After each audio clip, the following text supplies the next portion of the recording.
Fala pessoal, eu queria muito comentar com vocês sobre as rotas de aprimoramento do Acertar. O que acontece? Muita gente pergunta, né, se o Acertar ele vai ser aprimorado, se ele vai ser mudado, e também pergunta isso no âmbito de agora, né, a gente colocando aí, abrindo uma nova turma, perguntam, olha, se ele vai ser aprimorado, será que eu não tenho que esperar para fazer o curso posteriormente? Aí eu diria, não. Primeiro, porque é necessário que a gente entenda a base da metodologia e esteja muito bem fundamentado na base, porque os aprimoramentos vão vir exatamente de forma incremental, para que você possa melhorar a eficiência, a eficácia da aplicação da metodologia. Então, conhecer a base é muito importante até para que depois, quando os aprimoramentos vierem, você saiba se posicionar de melhor forma quanto também a eles, tá bem? Nesse sentido, o que eu queria destacar aqui na nossa apresentação, tá bem? Primeiro, que as rotas de aprimoramento do Acertar, elas foram construídas em cima de debate. A gente teve um questionamento, né, no final do ano de 2022, relativo ali à ABCOM, Sindicom, né, às associações dos prestadores privados, sobre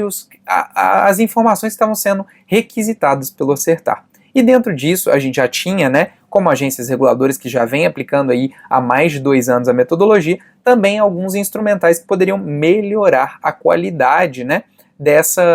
da aplicação da metodologia. Então, a partir dessa motivação da ABCOM, a gente respondeu a ABCOM em um documento próprio para eles e também, incorporando algumas das críticas deles, a gente submeteu ao Ministério, né, de Desenvolvimento Regional possibilidades de aprimoramento. E agora, ao longo do ano de 2023, que quando eu estou gravando esse vídeo, o Ministério está não só apreciando, quanto já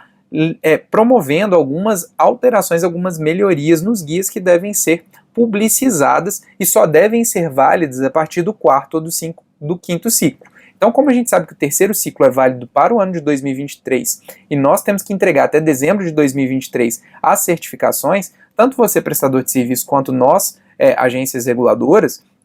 precisamos estar capacitados e entender exatamente como que é a metodologia, como que ela é, enfim, para a gente cumprir com o prazo colocado aí pelo governo federal, tá bem? Olha só, esse novo documento que foi elaborado, está disponível lá dentro do site do Acertar, do site da ABAR, chama Propostas para Aprimoramento da Metodologia Acertar. Esse documento foi publicado já, e ele tem 21 pontos levantados para a ABAR para o aprimoramento da metodologia de Acertar, passando, né,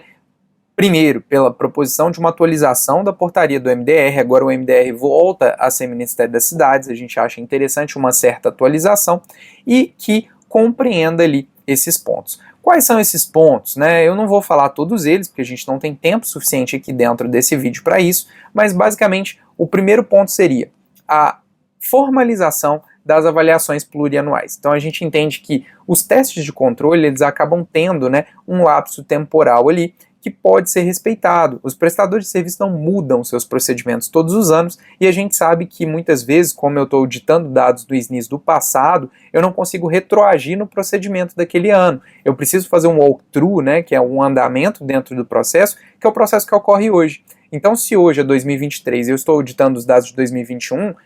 os dados que eu estou auditando em 2021, muitas vezes se eu não conseguir retroagir, eu fazendo a avaliação em 2023, essa avaliação deveria valer ao longo de 2022 e 2023 como anos de referência, no mínimo, certo? Então, a gente solicitou ao Ministério essa questão da avaliação ser plurianual e também fixando, né, a avaliação do prestador de serviço no nível que o prestador ele só é reavaliado a partir do momento que ele solicitar uma reavaliação de um processo que ele tenha efetivamente mudado. Senão todos os anos eu teria que rodar os testes inúmeras vezes, né,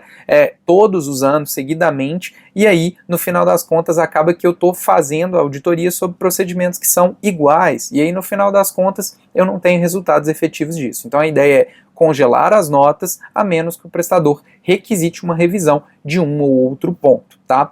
Um outro ponto são os ajustes nos testes substantivos. A gente percebeu que os testes substantivos tinham alguns problemas na tabela de amostragem, na forma que eles estavam colocados como 1, 2 ou 3 estrelinhas, né, em relação ao seu nível de qualificação ali da informação de confiança. Então, a gente percebeu essas falhas e apontou para o Ministério onde que elas teriam que ser ajustadas dentro ali do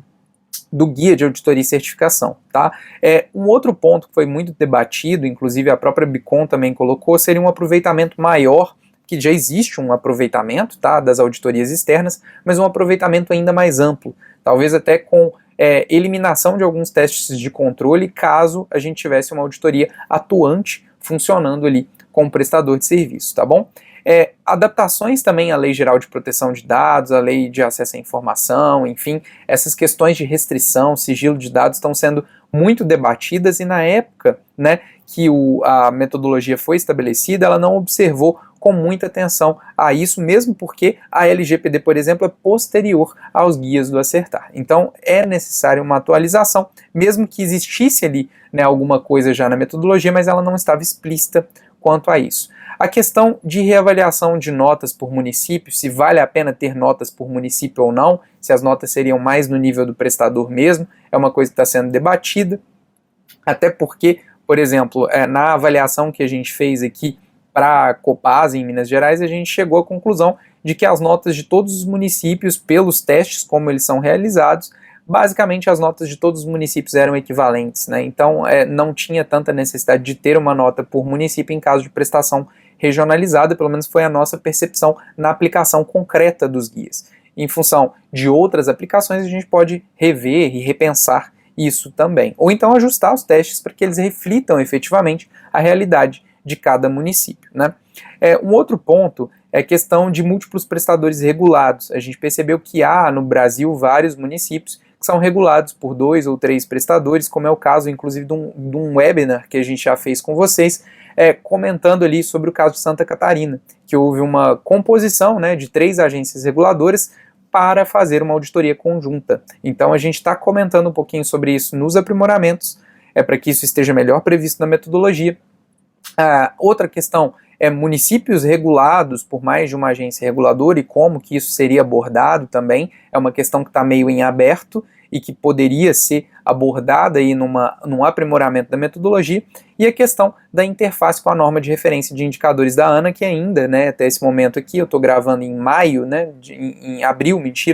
de 2023, que ainda não foi publicada. Então a gente gostaria muito que isso estivesse, né, ou que a metodologia estivesse muito em linha com as normas de referência da ANA, para poder ser sempre aplicada aí com muita veemência pelas agências reguladoras e também, né, pelos prestadores de serviço, para que ela possa trazer efetivamente a melhoria da qualidade da informação no Brasil e por isso, né, a gente consiga também a melhoria da gestão e dos resultados tão esperados de universalização e qualidade dos serviços para as pessoas, tá bem? Essa publicação, por mais que esteja aqui, fiquem ligados, em breve sai a publicação, ela já saiu, já está publicada há bastante tempo, é porque esse slide é mais antigo, mas de qualquer forma, né, a informação que está aqui dentro é toda válida. Sempre, pessoal, melhor medir para melhor gerenciar. Esse é o nosso mote, é isso que a gente deseja e é isso que eu gostaria de trazer nesse vídeo para vocês hoje, tá bom? Um grande abraço!